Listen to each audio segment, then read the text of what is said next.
My God, I hate drugs.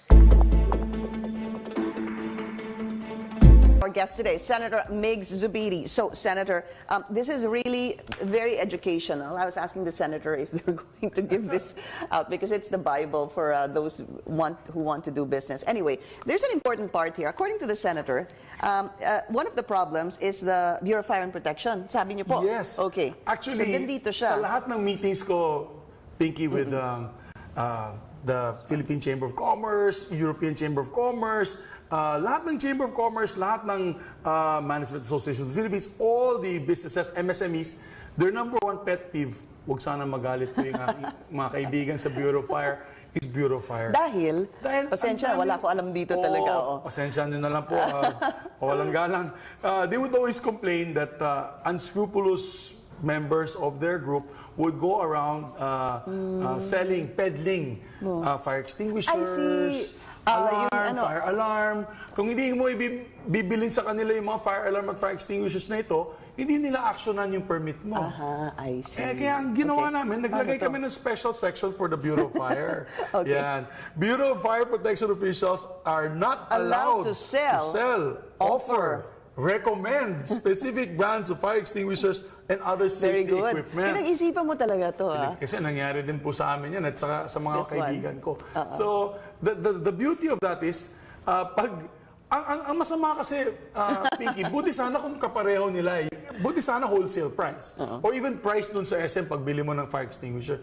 Times 3 daw eh. Kaya hanep sa racket. Kaya nilagay na namin yan.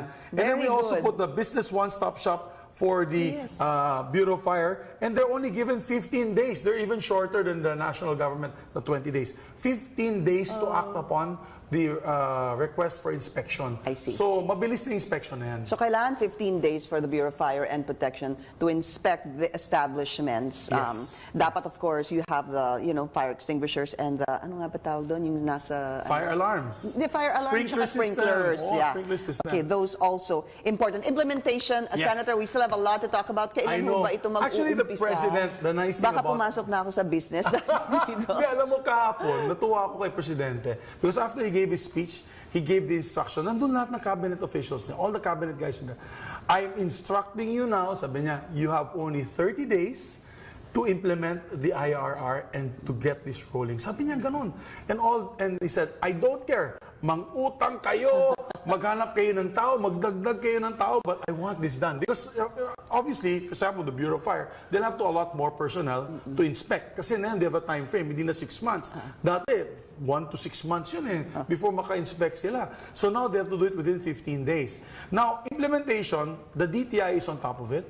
The Department of Trade and Industry under Secretary Mon Lopez, who is a wonderful person, he will be the policy body.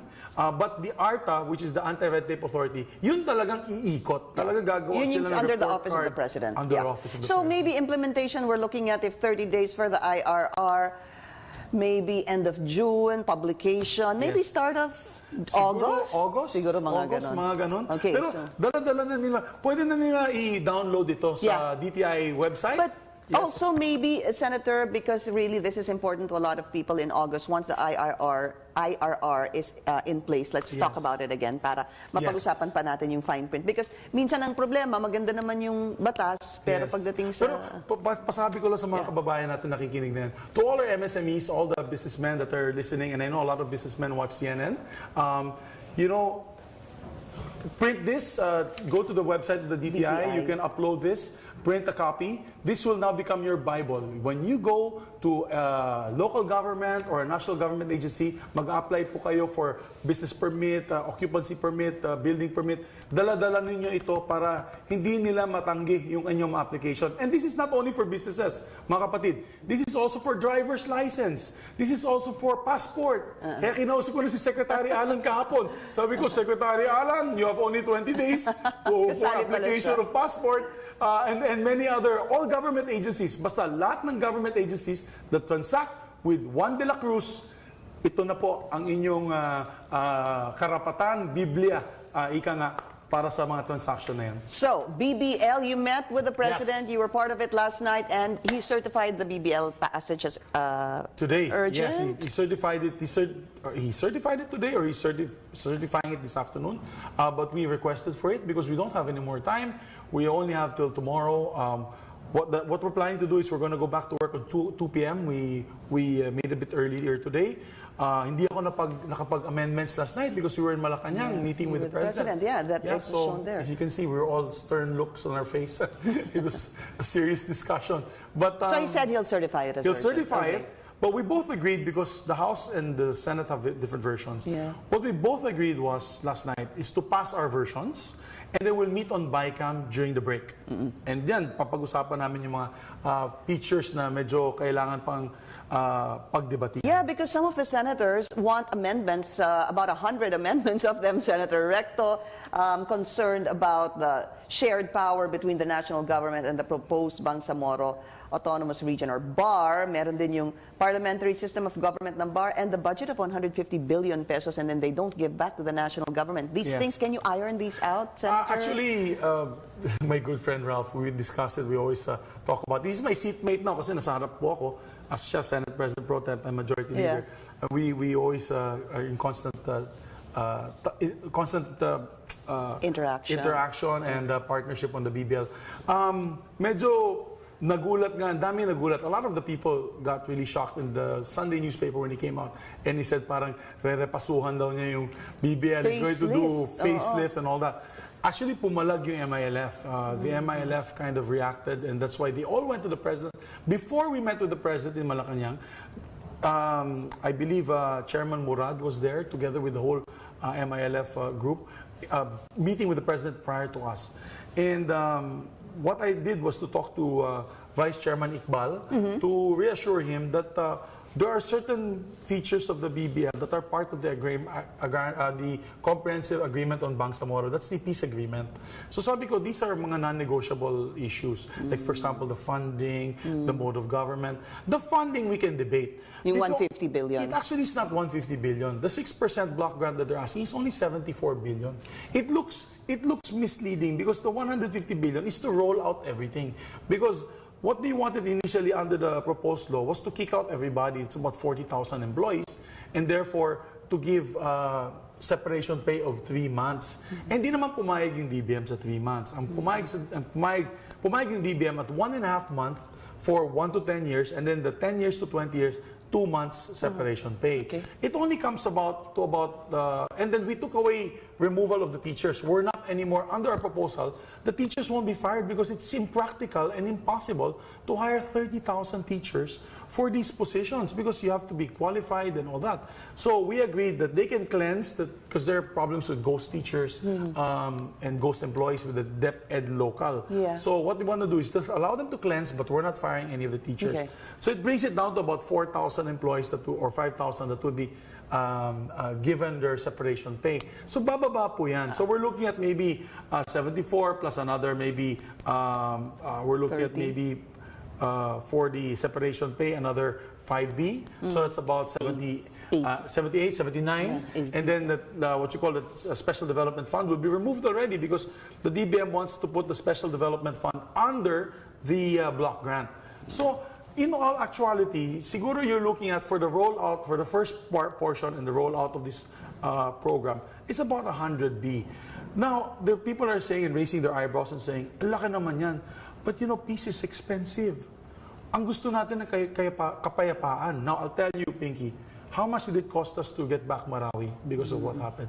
How much is it going to cost us to rehabilitate Marawi?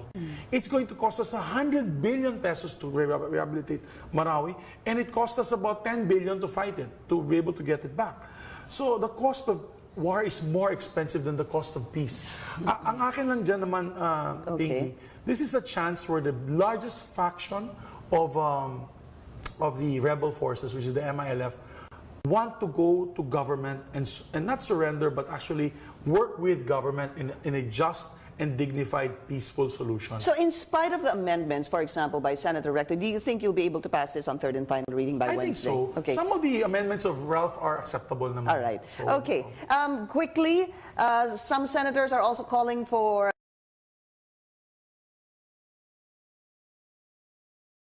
fire the Solgen. What are your thoughts on that, sir? Well, there's a co-warranto resolution going around in the Senate now. Right, We also already that. approved- Yes, there's a resolution.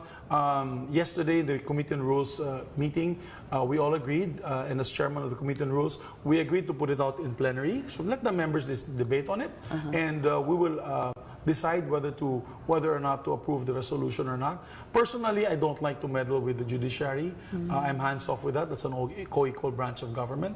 That's why you didn't sign the resolution. Yeah, because it's their problem. It's not our problem. Now we're making it our problem. So that's my stand on that.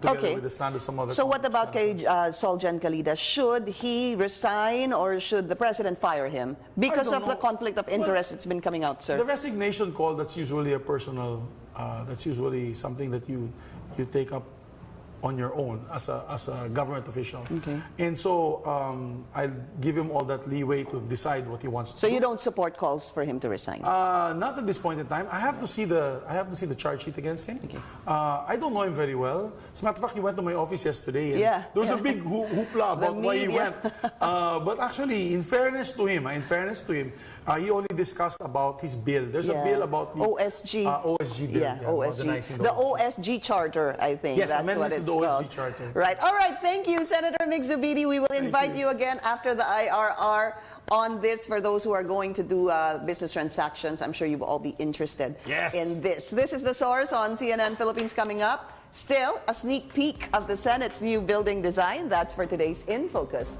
Have you seen that? I know. Here's another one. The Philippine Senate has approved the design for its new and permanent home in Fort Bonifacio, Taguig. Here's what the new building will look like. It has 4 towers and 4 plazas surrounding 1 session hall. The facade is designed like a Barong Tagalog, which also serves as heat deflectors and a privacy screen for senators. There's also a green roof, outdoor terraces, and a public park. The new building boasts of smart controls, optimized insulation, LED lighting, rainwater collection, and solar energy capabilities, which are expected to bring down energy costs by 73% and water consumption by up to 50%.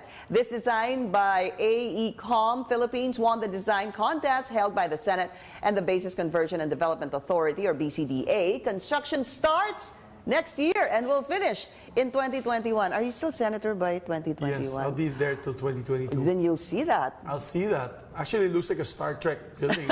Personally, I would rather have, I would have wanted to have the post office. You know the old post office? That's a grand building and refurbished. But I think my idea was shut down because it's dangerous during, it's a danger area during earthquakes. No? So it's probably on a fault line. well, it's by the river, the Pasig yeah. River. Liquefaction, it could like sink. Okay. So, well, you know, a lot of people would want to see 24 senators probably sink in the river. Our colleagues from the other side. But, you know, I was just kidding. But, yeah, this building is modern. Yeah. It's like for the new millennium. So, Yeah. perfect. And then you'll aabot ka. Pending there, no delays. Thank you for joining us here on The Source. I'm Pinky Webb. You're watching CNN Philippines.